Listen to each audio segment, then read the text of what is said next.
Americans, from rural communities to the inner city.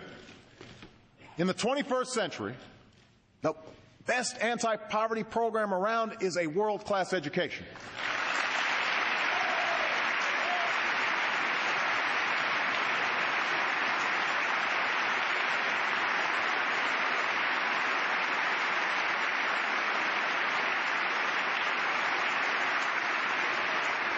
And in this country, the success of our children cannot depend more on where they live than on their potential. When we renew the Elementary and Secondary Education Act, we will work with Congress to expand these reforms to all 50 states. Still, in this economy, a high school diploma no longer guarantees a good job.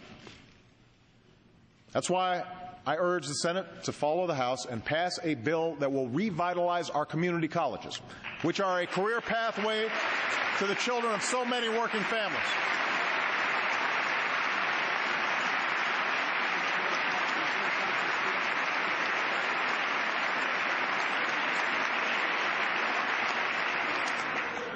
To make college more affordable, this bill will finally end the unwarranted taxpayer subsidies that go to banks for student loans. Instead, let's take that money and give families a $10,000 tax credit for 4 years of college and increase Pell Grants.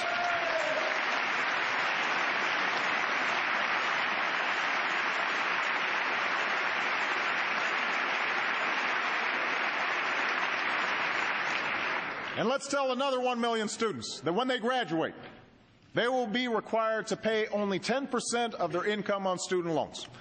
And all of their debt will be forgiven after 20 years, and forgiven after 10 years if they choose a career in public service.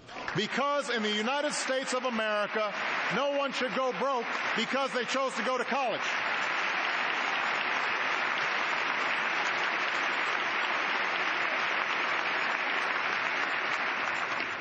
And by the way, it's time for colleges and universities to get serious about cutting their own costs, because they too have a responsibility to help solve this problem. Now, the price of college tuition is just one of the burdens facing the middle class. That's why last year I asked Vice President Biden to chair a task force on middle-class families. That's why we're nearly doubling the child care tax credit and making it easier to save for retirement by giving access to every worker a retirement account and expanding the tax credit for those who start a nest egg. That's why we're working to lift the value of a family's single largest investment, their home. The steps we took last year to shore up the housing market have allowed millions of Americans to take out new loans and save an average of $1,500 on mortgage payments. This year, we will step up refinancing so that homeowners can move into more affordable mortgages. And it is precisely to relieve the burden on middle-class families that we still need health insurance reform.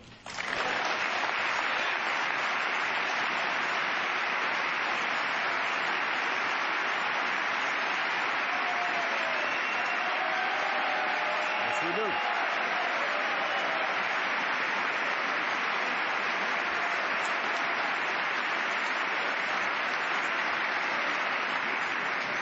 Now, let's clear a few things up.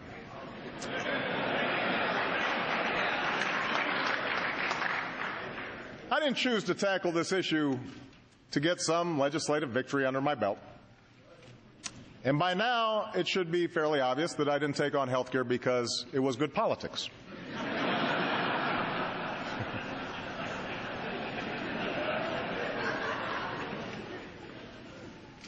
I took on health care because of the stories I've heard from Americans with pre-existing conditions whose lives depend on getting coverage, patients who've been denied coverage, families, even those with insurance, who are just one illness away from financial ruin.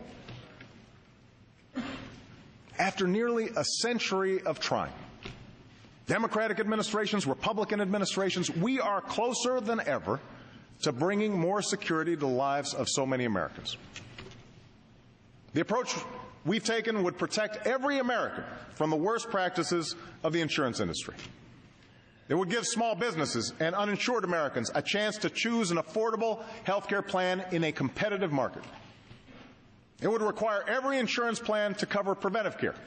And by the way, I want to acknowledge our First Lady, Michelle Obama, who this year is creating a national movement to tackle the epidemic of childhood obesity and make kids healthier. Thank you, honey.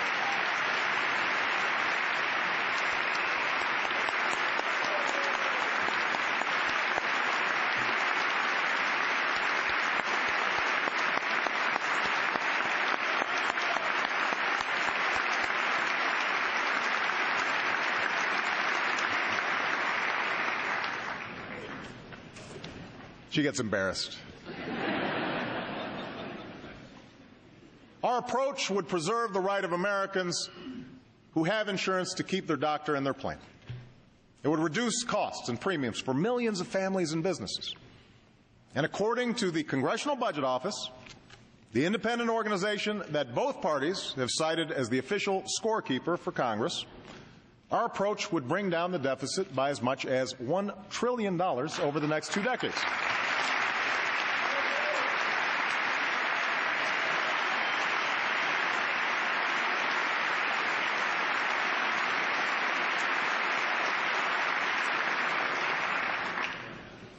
Still, this is a complex issue, and the longer it was debated, the more skeptical people became.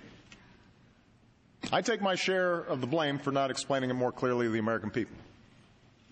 And I know that with all the lobbying and horse trading, the process left most Americans wondering, what's in it for me?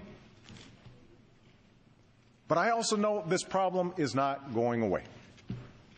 By the time I'm finished speaking tonight, more Americans will have lost their health insurance.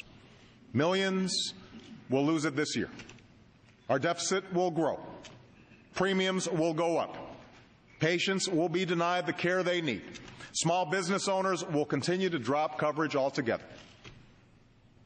I will not walk away from these Americans, and neither should the people in this chamber.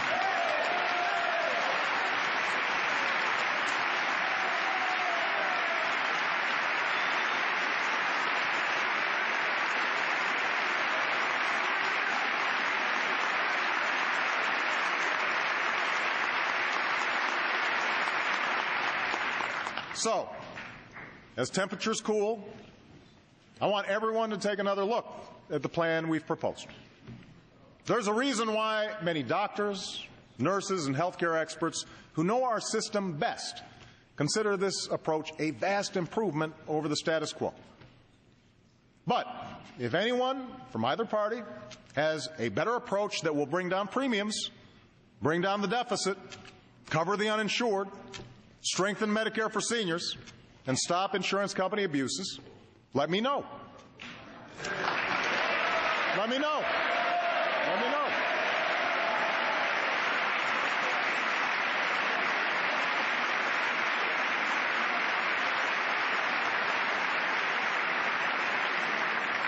I'm eager to see it. Here's what I ask Congress, though. Don't walk away from reform. Not now. Not when we are so close. Let us find a way to come together and finish the job for the American people. Let's get it done. Let's get it done.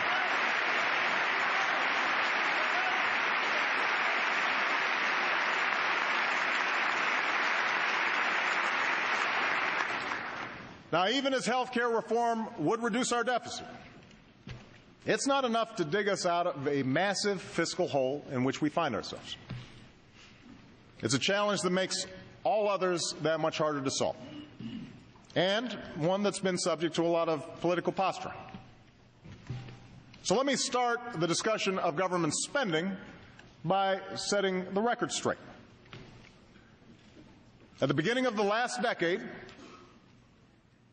the year 2000, America had a budget surplus of over $200 billion. By the time I took office, we had a one-year deficit of over $1 trillion and projected deficits of $8 trillion over the next decade. Most of this was the result of not paying for two wars, 2 tax cuts, and an expensive prescription drug program.